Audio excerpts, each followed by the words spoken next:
Inna anzalnahu fi lailatin mubarakah. Sesungguhnya kami turunkan Al-Quran itu di malam yang penuh dengan keberkahan. Maka malam Lailatul Qadar, dia ada malam yang penuh dengan keberkahan. Salamun hiya hatta matla'il fajr. Assalamualaikum warahmatullahi wabarakatuh. Alhamdulillah wa kafa, wassalatu wassalamu ala rasulillah wa ala alihi wa ashabihi wa man wala. Asyhadu an la ilaha illallah wahdahu la syarika lah wa asyhadu anna Muhammadan abduhu wa rasuluhu la nabiyya ba'da, amma ba'd. Kaum muslimin yang dirahmati Allah Subhanahu wa taala, maka sungguh bulan Ramadan adalah bulan untuk kita bertaubat kepada Allah Subhanahu wa taala.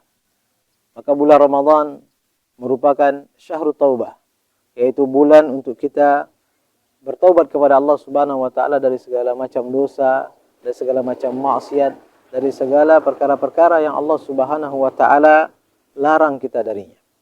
Maka oleh sebab itu jamaah yang dimuliakan Allah Subhanahu wa taala, ketika Allah Subhanahu wa taala menjadikan kita menjadi orang yang bisa hidup di bulan Ramadan, maka Allah Subhanahu wa taala menginginkan kita bersih dari dosa-dosa kita.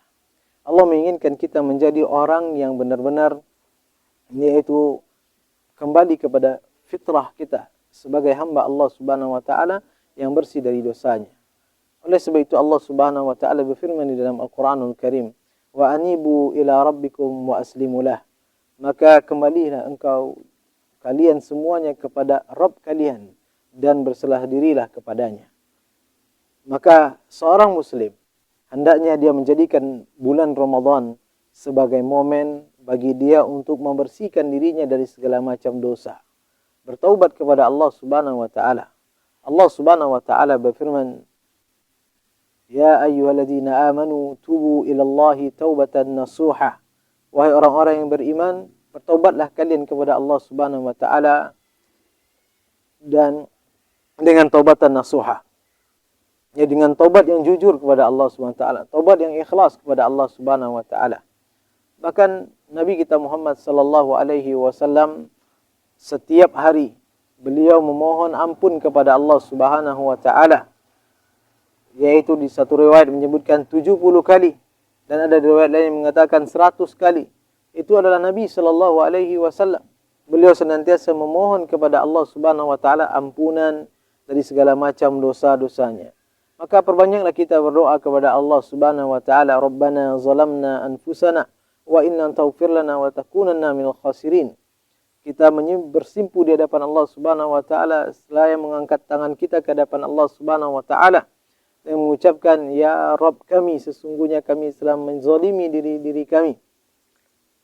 Apabila Engkau tidak mengampuni kami, ya Allah, maka sungguh tentunya kami akan menjadi orang-orang yang merugi."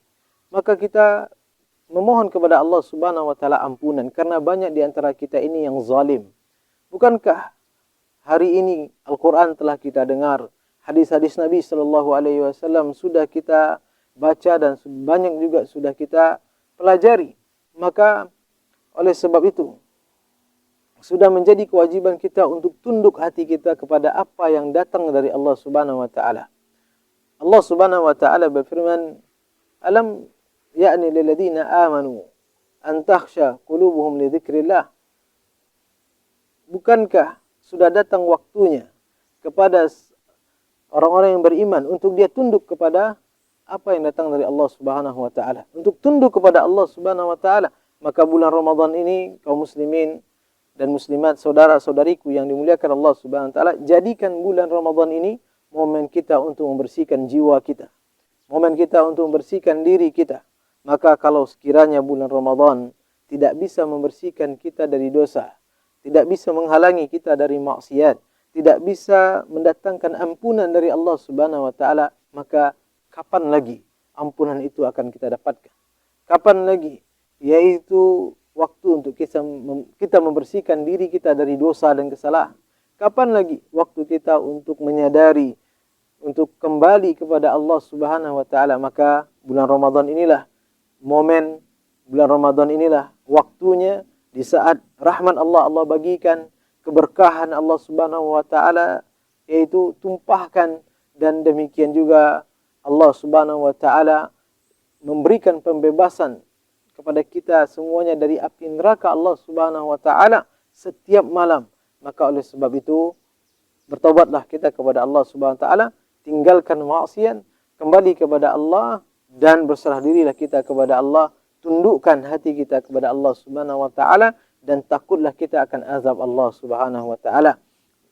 Semoga ini menjadi nasihat bagi kita semuanya agar kita kembali di bulan Ramadan yang mulia ini untuk benar-benar berusaha menyucikan diri kita dari segala macam dosa-dosa dan membebaskan kita dari segala macam bentuk maksiat dan menjadikan diri kita menjadi orang-orang yang senantiasa kembali kepada Allah Subhanahu wa taala.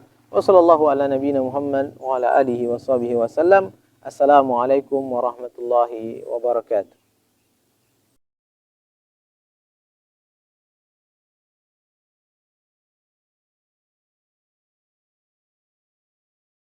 Inna anzalnahu fi lailatin mubarakah. Sesungguhnya kami turunkan Al-Quran itu di malam yang penuh dengan keberkahan. Maka malam Lailatul Qadar dia ada malam yang penuh dengan keberkahan. Salamun hiya hatta matla'il fajr.